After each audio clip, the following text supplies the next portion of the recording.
I started working at a galactic factory and became the only man among 100 alien women. Jack Harris stared out the viewport as the transport ship approached the massive space station. His heart beat faster with each passing moment. This was it, the HFY Story, beginning of his new life as the first human assigned to Station Nexus, a manufacturing hub, orbiting a beautiful gas giant in the Proxima system. The recruitment officer back on Earth had been vague about the details. Just that the Galactic Trade Federation needed humans for their unique problem-solving abilities. Jack had applied on a whim, never expecting to be selected. His engineering degree from a small community college hardly seemed impressive enough for interstellar work. But here, he was prepare for docking procedures, announced the ship AI. The few other passengers, mostly cargo specialists destined for other stations, gathered their belongings. Jack did the same. His entire life packed into one regulation-sized duffel bag. The ship shuddered as docking clamps engaged. Jack took one last look at the stunning view of space before following the others toward the airlock. He was the last in line, the only one disembarking at this particular station. Station Nexus welcomes. "You human?" "Jack Harris," said a melodic voice as he stepped through the airlock. Jack froze in surprise. Before him stood a tall, willowy figure with blue skin that seemed to shimmer under the station lights. Her forearms were arranged symmetrically, her face delicate with large silver eyes that had no visible pupils. Her head was adorned with what looked like crystalline growths rather than hair. "I am Commander Zara, overseer of Station Nexus," she said through a translator device attached to what Jack assumed was her neck. "We are most pleased to welcome the first human to join our operation." Jack found his voice. "Thank you for the opportunity, Commander. I look forward to contributing to your team." Zara tilted her head in what might have been amusement. "Our team is now your team as well. Follow me, I will show you to your quarters. Then tomorrow, you begin orientation." As they walked through the curved corridors, Jack noticed something odd. Every worker they passed was female, or at least appeared to be female by human standards. Some had scales, others fur, and a few even seemed to be made of something like living crystal, but all had distinctly feminine features, and all stopped to stare at him with undisguised curiosity. "Commander, may I ask a question?" Jack said after they passed a group of workers who had broken into excited whispers after seeing him. "You may. Are there any other males on this station?" Zara stopped walking and turned to face him. "No. You are the only male life form currently assigned to Station Nexus. Does this concern you?" Jack blinked in surprise. "I just wasn't informed of this detail. Your biological sex classification was not considered relevant to your work assignment," Zara replied. "Our species have different cultural contexts. For most galactic civilizations, gender is not a defining characteristic in work environments. Is this problematic for humans?" "No, not problematic," Jack said quickly. "Just unexpected." Zara nodded and continued walking. "Your quarters are in this section. We have attempted to configure them for human comfort, but please inform your section supervisor if adjustments are needed." The room was small, but efficient. A sleep pod that looked surprisingly like a human bed. A hygiene station that resembled a bathroom, though with some unfamiliar fixtures. A small food preparation area. A desk with what appeared to be a computer terminal. "Rest now," Zara said. "Tomorrow you begin your new life among us." She left him standing, alone in the room that would be his home for at least the next Earth year. Jack sat on the edge of the bed and let out a long breath. What had he gotten himself into? Morning came with the gentle increase of light intensity in his quarters. Jack had slept surprisingly well considering the circumstances. He showered in the somewhat confusing hygiene station, found that the food dispenser produced something that tasted almost like coffee, and dressed in the uniform that had been provided. A simple, blue jumpsuit with the Galactic Trade Federation insignia A chime at his door indicated someone waiting. He pressed the entry panel. "Good cycle human." "Jack Harris," said a cheerful voice. The speaker was shorter than Commander Zara with golden scales, covering her entire body. Her eyes were large and reptilian but somehow conveyed warmth. "I am Lori, your section supervisor. I will conduct your orientation today." Lori led Jack through the station, explaining the layout and operations as they walked. Jack noticed again how he drew attention. The alien women would pause in their work, stare at him with interest, sometimes whispering to each other. "They are curious," Lori explained. "Many have never seen a human before, especially not a male human. Your species is known but rare in this sector." "What exactly does this station produce?" Jack asked, trying to focus on work rather than the attention. "We manufacture precision components for starship navigation systems," Lori said with evident pride. "Our work allows safe travel through the galaxy. You will be assigned to quality control. Your human senses are particularly well suited to detecting subtle defects that our automated systems sometimes miss." The factory floor was enormous. Hundreds of workers at various stations operated machinery that Jack could barely comprehend. Some used all four arms with incredible dexterity. Others manipulated components with tentacles or appendages that seemed to phase through solid matter. "This will be your station." Lori indicated a workbench with various scanning devices and testing equipment.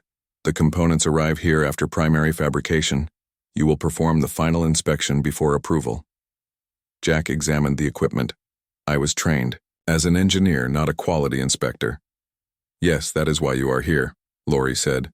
"You will not merely inspect but suggest improvements.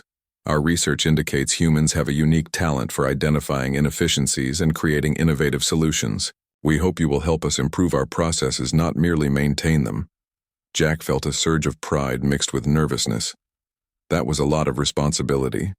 Lunch break came, and Jack found himself at a table in the station cafeteria. The food was strange but not unpleasant. Various nutrient cubes and protein gels designed to meet the needs of different species. He tried something labeled as safe for humans and found it tasted surprisingly like fruit. He was not alone for long. 3 alien women approached his table. One had purple skin and silver hair. Another appeared to be made of some crystalline substance. The third had features reminiscent of an earth cat. "May we join you?" asked the purple-skinned one. "Of course," Jack replied. They sat and introduced themselves. The purple one was Mary. She worked in design. The crystalline one was Diane from engineering. The cat-like one was Samantha from shipping. "We have many questions," Mary said, her silver eyes shining with interest. "If you do not mind." And so began Jack's integration into the social fabric of Station Nexus. The questions came rapidly. What was Earth like? How did humans reproduce? Was his coloration typical for his species? Did he enjoy space travel? Jack answered as best he could, occasionally asking questions of his own, learning about their worlds and customs. By the end of his first day, Jack was exhausted but exhilarated. He had begun to learn his job, had made what might be friends, and had taken the first steps into a much larger universe than he had ever imagined. As he lay in his bed that night, staring at the unfamiliar ceiling, he thought about the 100 alien women who were now his co-workers. A smile spread across his face. Whatever happened next, it certainly wouldn't be boring. The next few weeks passed in a blur of new experiences. Jack settled into his role in quality control, discovering that his human perspective often allowed him to spot issues that the alien systems missed. The components they manufactured were incredibly complex, each one a miracle of engineering designed to help starships navigate the dangerous currents of space. Mary, the purple-skinned alien from design, became his closest friend. She would join him for lunch and help explain the mysteries of station life. Her species, called the Aurorans, came from a world with intense radiation that had given them their unique coloration and mild telepathic abilities, though she politely refrained from reading Jack's thoughts without permission. "Your work performance exceeds expectations," Lori told him during his first performance review. Her reptilian features formed what Jack had learned was a smile. "You have identified 17 critical defects that our systems missed, and your suggestions for workstation reorganization have improved efficiency by 8%. Jack felt a surge of pride. Thank you, I'm still learning, but I want to contribute as much as possible. There is something else, Lori said, her tone changing slightly. Your presence has had an unexpected effect on morale. Worker satisfaction ratings have increased across all departments since your arrival. Really, why would that be? Lori tilted her head in the gesture Jack now recognized as thoughtfulness. Many theories exist. Perhaps novelty. Perhaps cultural exchange. Perhaps some find your physical form appealing. Jack felt himself blush. Oh, I didn't realize. This is not a problem, Lori assured him. Quite the opposite. Commander Zara is pleased. She wishes to speak with you about expanding your role. Later that day, Jack found himself in the commander's office. The crystalline growths on Zara's head seemed to shimmer with inner light as she studied him. Human Jack Harris. Your performance has been exemplary, she said. We wish to utilize your talents more effectively. I am creating a new position for you. Innovation Consultant. You will spend time in each department observing operations and suggesting improvements. Your human perspective is valuable to us. I'm honored, Jack said genuinely. But I'm still learning about your technologies. I'm not sure how much help I can be in the more technical departments. Sometimes the most valuable insights come from those who see with fresh eyes, Zara replied. Your lack of preconceptions allows you to question processes we take for granted. You will begin next week rotating through each section. You will report directly to me. His new role brought Jack into contact with even more of the station's inhabitants. Each department welcomed him with curiosity and increasing warmth. He found that while the technology was advanced beyond anything on Earth, many of the basic engineering principles remained the same. In the propulsion components section, he noticed that workers were performing tasks in an inefficient sequence. If you rearrange the workflow to combine these steps, you could reduce handling time by 30%. He suggested to the supervisor, a four-armed woman named Betty, with skin that seemed to shift colors with her mood. Betty implemented his suggestion and the results were immediate. Remarkable, she said, her skin turning a pleased shade of gold. Such a simple change, yet none of us considered it. Similar scenarios played out across the station. Jack's suggestions rarely involved complex technological changes. Instead, he focused on workflow organization, ergonomics, and communication systems, things that human businesses had optimized over centuries. Word of his successes spread throughout the station. He became something of a celebrity. Alien women would find excuses to consult with him on various matters, not all of them work-related. Jack found himself invited to social gatherings, recreation activities, and cultural exchanges. Mary took it upon herself to help him navigate the complex social dynamics. Many find you fascinating, she explained during one of their now regular evening meals together. Humans are rare in this sector, and your male energy is unique on this station. Male energy? Jack asked, raising an eyebrow. Mary laughed, her silver hair catching the light. Perhaps that is not the right translation. Your presence creates a different dynamic. You approach problems differently. You interact differently. Some find this intriguing. Some find it attractive. Jack had begun to notice the attention some of the alien women were clearly flirting with him, though their methods varied widely by species. The crystalline engineers would glow brighter in his presence. The reptilian workers would display their brightest scales. The feline species would bring him small gifts. I'm not sure how to respond to some of the attention, he admitted to Mary. I don't want to offend anyone, but I also don't understand all the cultural nuances. Just be yourself, Mary advised. That is what they find interesting. And if someone expresses interest that you do not share, a simple no is understood across all species. 3 months into his assignment, Jack faced his first real challenge. A delegation from a rival manufacturing station arrived for an inspection. The Galactic Trade Federation periodically compared operations between stations to ensure quality standards. The delegation was led by a stern-looking alien named Patricia. Her species resembled Earth octopi, but adapted for land with tentacles that served as both arms and legs. Her skin was a deep red, and her multiple eyes seemed to miss nothing. "So this is the human we have heard about," she said when introduced to Jack. Her voice translated into a tone of skepticism. "We have been hearing remarkable claims about your contributions. I just offer a different perspective," Jack said modestly. Patricia made a sound that the translator didn't convert. "Possibly a scoff. Different indeed. Your species is barely space-capable. Yet you presume to improve operations designed by civilizations thousands of years more advanced." Commander Zara stepped forward, her silver eyes flashing. "The results speak for themselves. Production efficiency has increased 15% since Human Jack joined our team. Defect rates have decreased 7%. Numbers can be manipulated," Patricia replied. "We shall see the truth during our inspection." The inspection was thorough and often hostile. The delegation seemed determined to find fault with Jack's contributions. He accompanied them throughout, watching as they tested components, scrutinized production methods, and questioned workers. In the final assembly section, Patricia stopped before a workstation where a modification Jack had suggested was in use. "This arrangement is non-standard," she said. "Explain." The worker, a bioluminescent alien named Kate, explained. "Human Jack suggested we position the calibration tools. In this sequence, it reduces movement and prevents errors." Patricia extended a tentacle and deliberately rearranged the tools back to the standard configuration. "Show me your process the correct way." Kate looked uncomfortable but complied. The process took longer and she nearly misaligned a crucial component.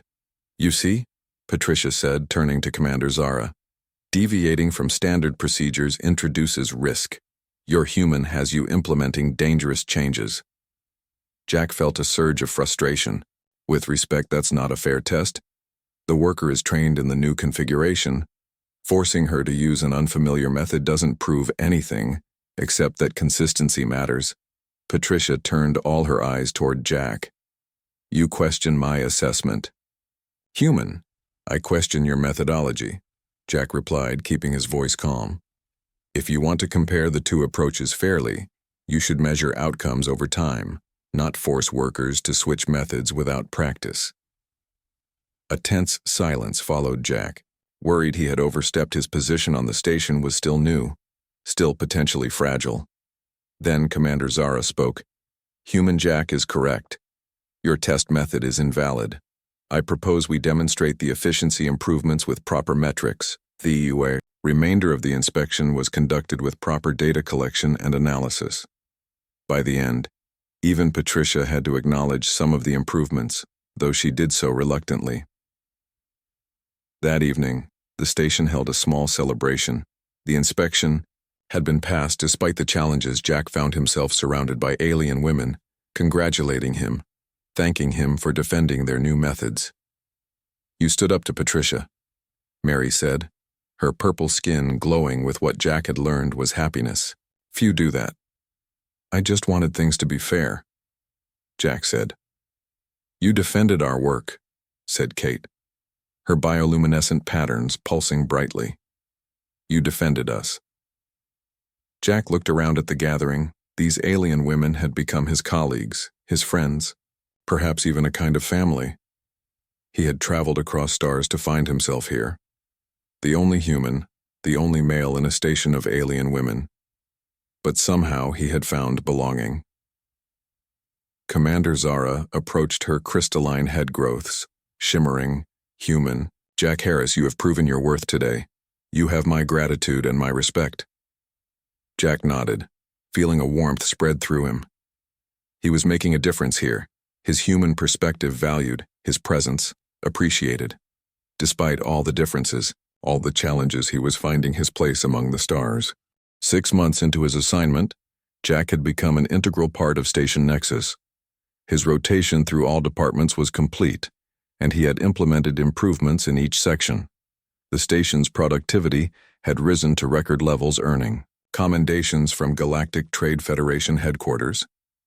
"Your performance has exceeded all projections," Commander Zara told him during their monthly meeting. "Headquarters has taken notice. They are considering implementing your innovations across all manufacturing stations. Jack felt a mix of pride and humility. I'm just applying basic efficiency principles, most of which were developed on Earth centuries ago. Yet no one thought to apply them here, Zara replied, her silver eyes studying him. That is the value of diverse perspectives. When civilizations meet and share ideas, progress accelerates. This has always been the founding principle of the Federation. I'm happy to help, Jack said. This station has become my home, and we are pleased to have you, Zara said. Which brings me to my next point. Your initial contract period is half complete. Would you consider extending your stay, perhaps indefinitely? Jack hadn't expected this offer.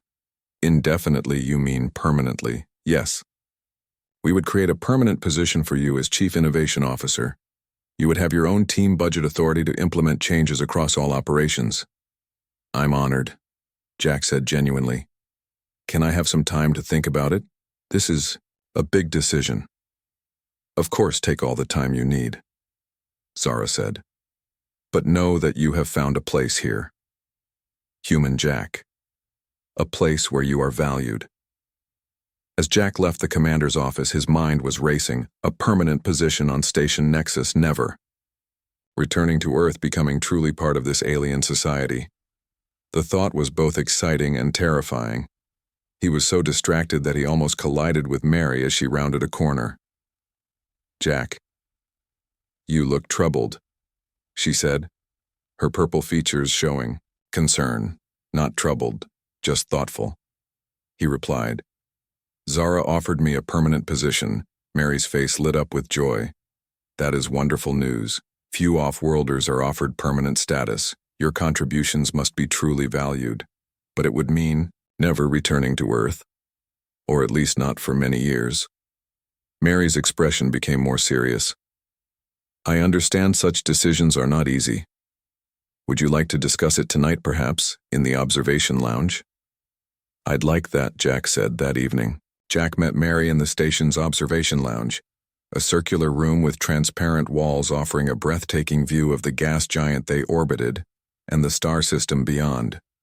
The swirling colors of the planet's atmosphere created a perpetual light show. It's beautiful, isn't it? Mary said as Jack joined her at a viewing area. When I first came to this station, I would spend hours here just watching. The universe reminds us how small we are, yet how connected. Jack nodded, staring out at the vastness of space. On Earth, we can't see the stars very well in most cities, too much light pollution. People forget what's out there. Do you miss it? Your planet. Jack considered the question. Sometimes I miss certain foods, certain places, but mostly I miss the familiarity, I suppose. The comfort of being somewhere where everything makes sense automatically, where I don't have to think about cultural differences or translation errors. Yet you have adapted remarkably well, Mary said. Better than many off-worlders. I've had help. Jack smiled at her. You've been a good friend, Mary. She returned the smile, her purple skin taking on a slight luminescence that Jack had learned indicated pleasure in her species. As have you, but friendship is not the only connection forming on this station. Many have developed stronger feelings for you. Jack felt himself blush. I've noticed some attention, but I'm not always sure how to interpret it. Cross-species attraction is complicated. Emotions transcend biology, Mary said. Though expressions of those emotions vary, the crystalline engineers show interest by resonating at your specific frequency. The reptilians display their brightest scales. The felines bring you choice morsels from their meals, and the Aurorans. Jack asked, looking at Mary directly, how do they show interest? Now it was Mary's turn to show signs of embarrassment. Her skin darkened slightly. We share thoughts, carefully selected ones, small glimpses into our minds. A form of intimacy. Have you ever shared thoughts with me? Jack asked softly. No, Mary said. That would be presumptuous without invitation, but I have wanted to. The moment hung between them, full of possibility. Then the station alarm blared. Breaking. The silence emergency lights began to flash. All personnel report to emergency stations. Zara's voice announced through the communication system. "This is not a drill. Repeat, this is not a drill." Jack and Mary exchanged alarmed glances before rushing to their assigned emergency positions. As innovation consultant, Jack's emergency station was the command center. He arrived to find Commander Zara coordinating a flurry of activity. "What's happening?" he asked. "Meteor swarm," Zara replied without looking, up from the holographic display showing the station and surrounding space. "Unusually dense shields are holding, but multiple impacts are causing stress on the stabilization systems." Jack watched as the display showed hundreds of small objects moving toward the station. The automated defense systems were vaporizing many, but some were getting through, impacting against the energy shields. "Status report," Zara commanded. "Shields at 78% and dropping," reported one officer, her tentacles flying over control surfaces. "Stabilizers showing strain on sections 7 through 12.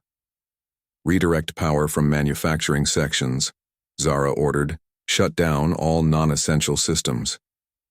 The station shuddered as a particularly large meteor struck. The shield's Jack grabbed a console to steady himself.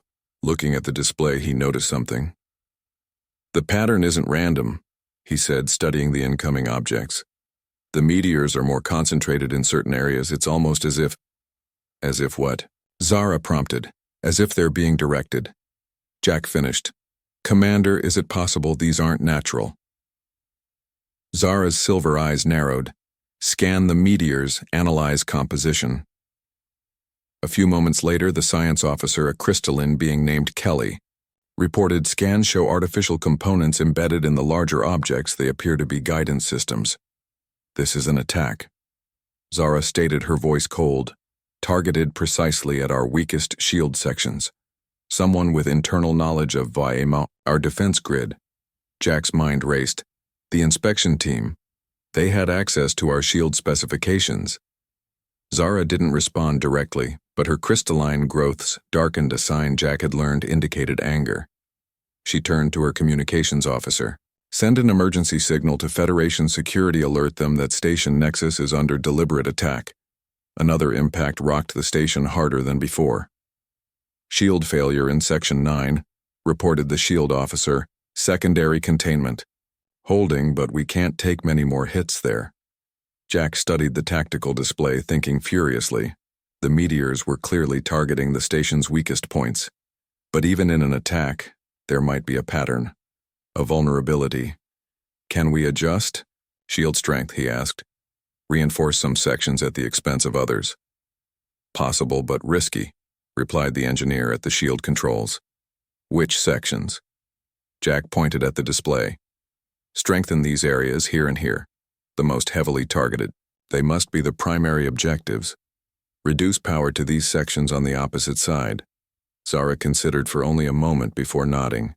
"Do it." The engineer implemented the changes. The next wave of meteors struck, but the reinforced shields held. "It's working," the shield officer reported. "But they're adjusting their trajectory, targeting different sections now. They're responding to our defense changes." Jack said, "That confirms this is directed intelligent. Can we trace the control signal?" Zara asked. The communications officer worked her console, attempting to isolate frequency. "They're a small ship hiding in the planet's upper atmosphere. They're using the radiation to mask their presence." "Weapons lock on target," Zara ordered, unable to establish lock. "The atmospheric interference is too strong." The weapons officer responded. Jack had an idea. "What if we don't try to destroy them? What if we disrupt their control signal instead?" "How?" Zara asked. "Our communication array. Can we reconfigure it to broadcast interference on their control frequency?" Kelly, the crystalline science officer, brightened, literally her crystalline form glowing more intensely. "Yes. We can create a jamming field, but it would require redirecting power from life support for approximately 40 seconds. "Can we survive 40 seconds without life support?" Jack asked. "Yes, but it will be uncomfortable. Atmosphere pressure will drop temperature as well." Zara made the decision. "Do it now." The lights dimmed as power was diverted. Warning messages flashed on screens throughout the command center. Jack felt the air thin slightly, heard the environmental systems power down. The temperature dropped rapidly.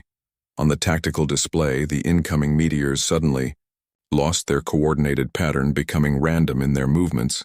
"It's working," Jack said, his breath visible in the rapidly cooling air. "They've lost control." After the longest 40 seconds of Jack's life, the lights returned to full power. The environmental systems hummed back to life, warmth gradually returning. "Threat neutralized," reported the tactical officer. "Remaining meteors have been destroyed or diverted. Federation security vessels responding. They will intercept the control ship." Cheer went up through the command center. Jack felt a hand on his shoulder. It was Zara. News of the attack on Station Nexus spread quickly throughout the Galactic Trade Federation. The identity of the attackers remained officially unknown, but rumors implicated rival manufacturing interests, particularly the station overseen by Patricia, the octopoid inspector who had been so critical of Jack's innovations. The Federation security investigation was ongoing, but life on the station had to continue. Production schedules couldn't wait, especially now that several other manufacturing hubs were requesting Jack's assistance with implementing his efficiency measures. Jack's new role as Chief Innovation Officer came with increased responsibilities and authority. He now had his own office adjacent to Commander Zara's and a small team of specialists assigned to help implement his ideas across all station operations. "You look worried," Mary said as they shared dinner in the station's main dining hall a week after the attack. "The promotion, too much pressure." Jack smiled at her. Their relationship had deepened since he had accepted the permanent position, and she had shared her thoughts with him. It wasn't quite what humans would call dating, but it was definitely more than friendship. "Not the promotion," he replied. "Though, that's taking some getting used to. It's these requests from other stations. I'm not sure how to handle them." "You mean the ones asking you to visit and consult?" Jack nodded. "Zara wants me to go. Says it's good for station relations and Federation unity. But after what happened, you think it might be dangerous?" Mary finished his thought, something she had become adept at, even without using her telepathic abilities. "We still don't know who was behind the attack," Jack said, lowering his voice. "What if it wasn't just about destroying the station? What if I was the target? The humans showing up alien manufacturers?" Mary considered this, her purple features thoughtful. "It's possible, but hiding would show fear. Sharing your knowledge freely might actually protect you, make you too valuable to harm." "Maybe," Jack conceded. "Zara wants me to visit Station Helios next week. It's the closest manufacturing hub, similar operations to ours." "I know it," Mary said. "My cousin works there. Good people, mostly crystalline beings like Kelly. They appreciate efficiency and innovation. You'll be well received." Jack took her hand across the table. "Would you come with me? As my assistant, of course." Mary's skin brightened with pleasure. "I would like that. I haven't left this station in 3 cycles. A change of scenery would be welcome." The journey to Station Helios took only 2 days in the small but comfortable Federation transport ship. Jack spent most of the time reviewing the station's specifications and production methods, preparing recommendations. Mary kept him company, sharing stories of her homeworld and asking about Earth. They were greeted upon arrival by Station Helios's commander, a tall crystalline being named Olivia, whose entire form seemed to be composed of shifting blue-green crystal facets. "Welcome to Station Helios, human Jack Harris." Olivia's voice resonated from her crystalline form without visible mouth movement. "Your reputation precedes you. We are most eager to learn from your unique human perspective." "Thank you for the invitation, Commander Olivia," Jack replied with a formal bow. He had learned was the proper greeting for crystalline species. "I hope I can be of assistance." "And welcome, Aurora Mary," Olivia continued, acknowledging Jack's companion. "Your kind are always welcome among us." The tour of Station Helios revealed many similarities to Nexus, but also significant differences. The workforce was indeed primarily crystalline beings with a few other species mixed in. The manufacturing focus was similar precision components for starships, but with emphasis on communication systems rather than navigation. Jack observed the operations carefully, noting both inefficiencies and clever innovations. As on Nexus, he found himself the center of attention. The station residents particularly curious about the human in their midst. Many had never seen his species before. The first indication of trouble came during dinner that evening. Jack and Mary were dining with Commander Olivia and her senior staff when a crystalline engineer approached their table. "Forgive the interruption," she said. Her form pulsing with what Jack had learned indicated agitation. "But we have detected unusual energy signatures near. The station security teams are investigating." Olivia excused herself, returning several minutes later. Her crystalline form darkened with concern.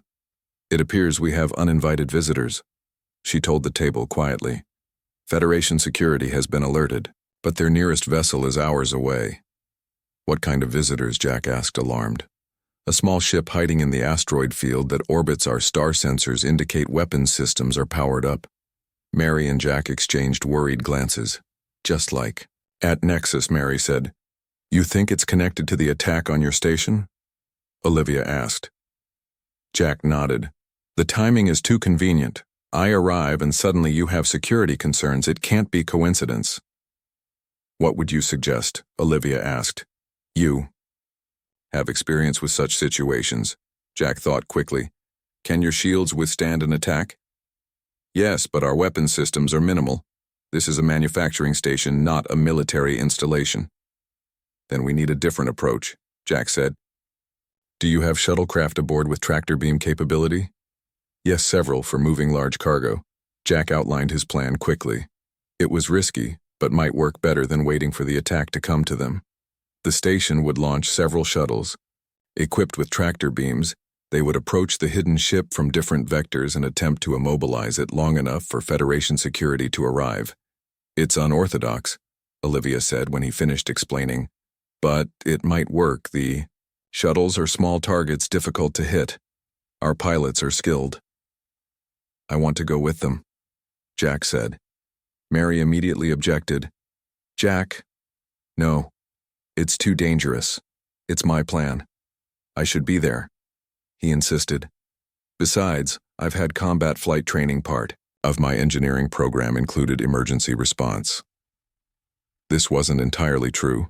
Jack had played many flight simulator games on Earth, but had never actually piloted a real spacecraft in combat conditions.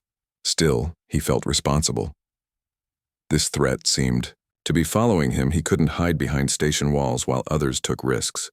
Commander Olivia studied him, her crystalline form shifting colors as she considered. "Very well, but you will follow the lead pilot's instructions exactly. This is not a time for human improvisation." An hour later, Jack found himself strapped into the co-pilot seat of a station shuttle. His pilot, a crystalline being named Judy, glowed with calm determination as they launched from the station along with 5 other shuttles. "Stay in formation," came the lead pilot's voice over the communication system. "Approach vectors as planned. Activate tractor beams only on my command." The shuttle group moved silently through space toward the asteroid field where the intruder lurked. Jack's heart pounded, but he forced himself to remain calm, focused. Judy piloted with precision, her crystalline appendages moving over the controls with practiced ease. "Target acquired," announced the lead pilot. "Prepare tractor beams. All ships move to containment positions." The shuttles spread out surrounding the hidden ship, which suddenly powered up, emerging from behind a large asteroid. It was larger than Jack had expected. Sleek and black with weapons ports clearly visible. "Tractor beams now," ordered the lead pilot. 6 energy beams lanced out, grabbing the intruder ship, which immediately began to struggle, firing its engines against the restraining force. "Hold steady," the lead pilot instructed. "Increase power to compensate." The intruder ship suddenly fired its weapons. The lead shuttle took a direct hit, its tractor beam failing. "We've lost Alpha," Judy reported, her crystalline form pulsing with concern. "Tractor beam network compromised." The enemy ship took advantage of the gap, firing engines at full power. "It was breaking free. We need to close the gap," Jack said. "If they escape, they'll just come back later with reinforcements." "Too dangerous," Judy replied. "Our shuttle cannot withstand direct weapons fire." Jack made a split-second decision. Let me take control. Judy hesitated, then moved her crystalline hands from the controls. The human way may work where ours has not. Jack grabbed the controls, feeling the shuttle respond to his touch. Years of video games and simulations kicked in. He pushed the engines to full power, diving the shuttle directly toward the enemy vessel. "What are you doing?" came the alarmed voice of another pilot over the comm. "Closing the gap." Jack replied through gritted teeth. "Redirect your tractor beam to support mine." He maneuvered the shuttle into the position vacated by the damaged lead ship, bringing their tractor beam to bear on the enemy vessel. The remaining shuttles adjusted their positions, strengthening the containment net. The enemy ship fired again. Jack jerked the controls violently, sending the shuttle into a spin that narrowly avoided the energy blast. While still spinning, he stabilized just enough to maintain their tractor beam. Federation security. "Vessels approaching," announced station control over the comm, 2 minutes to weapons range. "We just need to hold them a little longer," Jack said. The enemy vessel made one last desperate attempt to break free, firing its engines beyond safe limits. Jack could see the drive glowing dangerously hot on his sensor display. "They're going to overload their engines," he warned. "Everyone back off." The shuttles released their tractor beams and retreated. Just in time, the enemy ship's engines flared. Brilliantly then died, the vessel drifted powerless. 1 year had passed since Jack Harris first arrived at Station Nexus. The anniversary was marked with a celebration that spread throughout the entire facility. Decorations from a dozen different worlds adorned the common areas. Foods representing countless cultures filled the dining halls. Music from across the galaxy played over the station's communication systems. Jack stood in the main observation lounge, watching the swirling colors of the gas giant below. The same view that had greeted him on his first day. Now it felt like home. "Quite the party they've arranged for you," said a voice behind him. Jack turned to see Commander Zara approaching. Her crystalline head growths had taken on a festive sparkle for the occasion. "It's overwhelming," Jack admitted. "All this for one human's work anniversary?" "It is more than that," Zara replied, her silver eyes studying him. "It is a celebration of change, of progress. Your presence has transformed not just this station, but much of the Federation. Manufacturing sector. The efficiency innovations you introduced have been implemented in 17 stations. Production rates are up 30% across the board. Defect rates down 12%. Resources saved countless." Jack smiled modestly. "I just applied basic human organizational principles." "With extraordinary results," Zara countered. "The Federation Council has noticed, hence their representatives here today." Jack nodded nervously. Earlier, he had been informed that high-ranking Federation officials had arrived on the station, their purpose still unknown to him. "Any hints about what they want?" He asked. Zara's crystalline growth shifted, and what Jack had learned was a sign of amusement. "That would spoil the surprise, you. We'll know soon enough. They will address the gathering in 1 hour. But first, I believe someone is looking for you." Zara gestured toward the entrance where Mary stood. Her purple skin complemented by a formal silver outfit that caught the light beautifully. Her silver hair arranged in an intricate pattern. Jack felt his breath catch. She was stunning. Though their relationship had deepened over the past year, he still found himself amazed by her alien beauty. Zara discreetly withdrew as Mary approached. "You look beautiful," Jack said, taking Mary's hands in his. "And you look nervous," Mary replied with a smile. The mighty human who has faced down meteors and saboteurs, afraid of a few Federation officials. "I prefer challenges I can solve with engineering," Jack admitted. "Politics is not my strong suit. Just be yourself," Mary advised. "That is what has brought you success so far. Your authentic human perspective." They joined the main celebration in the station's largest gathering space. Hundreds of aliens from dozens of species mingled together. Many Jack now knew by name, colleagues, friends. In some cases, almost family. Lori, his first supervisor, approached her, golden scales polished to a high shine. "Human Jack, the workers from quality control wish to present you with this." She handed him a small object. It was a miniature replica of the navigation component he had first been assigned to inspect, crafted with incredible detail, but modified to include tiny human fingerprints etched into its surface. We added the fingerprints, Lori explained, to symbolize how your human touch improved our work. Jack was touched by the gesture. Thank you, I'll treasure it. Similar gifts came from other departments, each representing how his human perspective had changed their operations. A crystalline sculpture that captured his thought patterns from the engineering team. A living plant hybrid from the botanical section that combined Earth and alien flora. Kelly, the crystalline science officer, presented him with a data crystal. We recorded the energy patterns of your brain while you problem solved, then converted them to music. The harmonics are quite beautiful, unique in our experience. The gathering quieted as Commander Zara took a position in the center of the room. Friends, colleagues, honored guests. We are gathered to celebrate 1 year since human Jack Harris joined our community, 1 year of remarkable progress and change. Jack listened as Zara recounted his achievements from his first days in quality control to his current role overseeing innovation across multiple stations, the dangers they had faced, the successes they had shared. And now, Zara concluded, I present Federation High Counselor Donna, a tall, elegant being, stepped forward. Her species was unfamiliar to Jack, her skin a shimmering gold, her eyes deep wells of wisdom that suggested centuries of life. Human Jack Harris. High Counselor Donna began, her voice melodious yet commanding. Your work has not gone unnoticed. The Federation Council has been following your progress with great interest. Jack felt Mary squeeze his hand in support. For centuries, the Galactic Trade Federation has united diverse species in commerce and cultural exchange.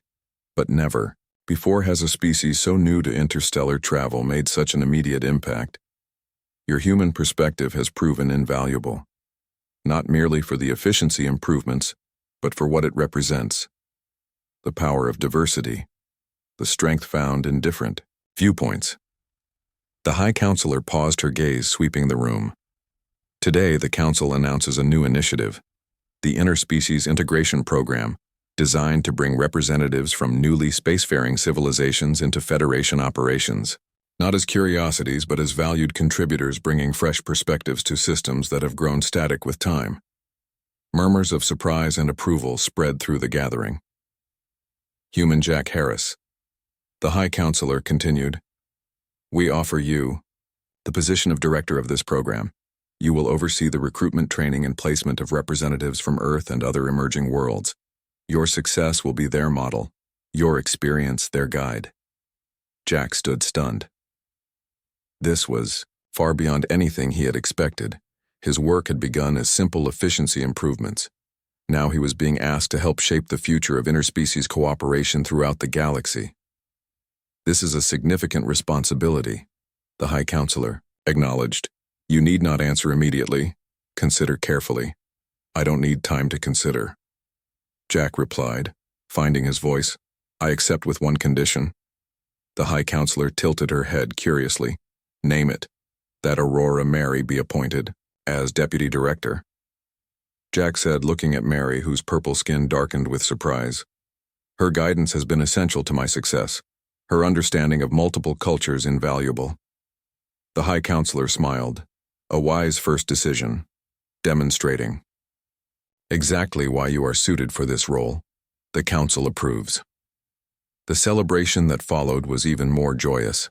The station residents congratulating Jack and Mary on their new positions, their future together secured, their partnership, both professional and personal, recognized. Later that evening, Jack found a quiet moment alone with Mary in their favorite spot in the observation lounge. You didn't have to do that, Mary said. Include me in your new position. I absolutely did. Jack replied, I wouldn't be here without you. None of this would have happened if you hadn't helped me understand this new world. Still, it is a great honor, one I'm not sure I deserve. You deserve that and more. Jack took her hands in his. Mary, there's something I've been wanting to ask you, something important. Mary's silver eyes widened. Yes. On Earth, when two people care deeply for each other when they want to build a future together, they sometimes form a permanent bond. A commitment recognized by society, marriage. Mary said, "We have studied Earth customs. Your concept of marriage is similar to our life bond, though without the telepathic component." Jack smiled. "Yes, marriage. Is there an equivalent in your culture? Something that would be recognized by both our peoples?" Mary's purple skin began to glow with intensity, her silver hair seeming to shimmer with inner light. "The joining. It is our most sacred bond, recognized throughout the Federation, a merging of lives, minds, and futures. Then, Mary of Aurora." Jack said, his voice solemn yet filled with emotion, "Would you consider a joining with me? A human Earthman who has found his home among the stars?" Mary's glow brightened, further tears of joy sparkling in her silver eyes. "Yes, Jack of Earth, I would. Be honored to join with you to build a bridge between our worlds through our bond." Their lips met in a kiss that transcended species, a moment of connection that symbolized everything Jack had found in his journey. A place of belonging, a purpose, a love that defied astronomical odds. The news of their planned joining spread quickly through Station Nexus, adding yet another layer of celebration to an already momentous day. The first human alien joining in Federation history. Another first for Jack Harris. That night, as Jack lay beside Mary in their quarters, he reflected on the strange, wonderful journey that had brought him here. 1 year ago, he had been an ordinary engineer from Earth seeking adventure in the stars. Now he was poised to help shape interstellar relations, to build bridges between worlds, to create opportunities for others like himself. "What are you thinking?" Mary asked, her telepathic abilities sensing his active mind. "About how different my life would be if I hadn't taken that chance, applied to the exchange program, come to Station Nexus. Do you ever regret it, leaving Earth? Everything familiar?" Jack considered the question, looking at the beautiful alien woman beside him, thinking of the friends he had made, the difference he had made, the future that awaited them. "Not for a moment," he replied. "I found something I never expected when I came here. I found where I belong. Among alien women," Mary teased. Jack laughed. "Among the stars. Among beings who value different perspectives, who see strength in diversity, who understand that progress comes when different worlds connect."